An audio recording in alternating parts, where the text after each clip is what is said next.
माता वैष्णो देवी के दरबार में बर्फबारी देखिए, भारी बर्फबारी, ओले ही ओले, चारों तरफ ओले गिरते हुए माता वैष्णो देवी के प्रथम द्वितीय नवरात्रों पे ओले ही ओले की बरसात गिरती हुई। ये देखिए गाड़ियों में खूब सारे ओले गिर रहे हैं, फुल्लादी बरखा। ये लोग देखिए कैसे आ रहे हैं। माता वैष्णो देवी दरबार पे एकदम मौसम का मिजाज बदला और माता रानी ने अपने भक्तों को आज अप्रैल के महीने में बर्फबारी का मौका दिया। इतनी जबरदस्त बर्फबारी हो रही है यहाँ पर, आप देख सकते हैं। वीडियो को लगातार शेयर करें। माता वैष्णो देवी दरबार में बर्फ की चादर, चारों ओर बर्फ ही बर्फ, बर्फ ही बर्फ।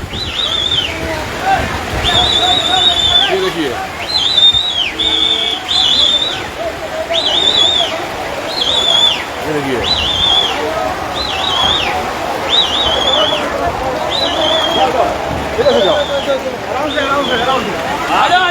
चारों तरफ बर्फ की चादर ने लपेट रखा है।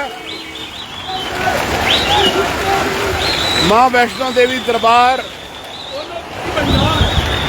बर्फ की भंडार नहीं, बर्फ के पर्वत, बर्फ ही बर्फ, बर्फ ही बर्फ, बहुत मोटी बर्फ है।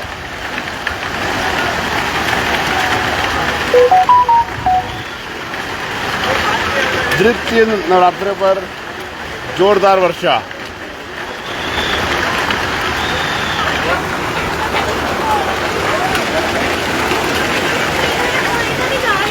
वीडियो शेयर करें।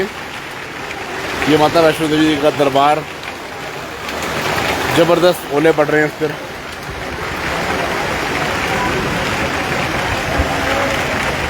वीडियो शेयर करें। जय माता दी।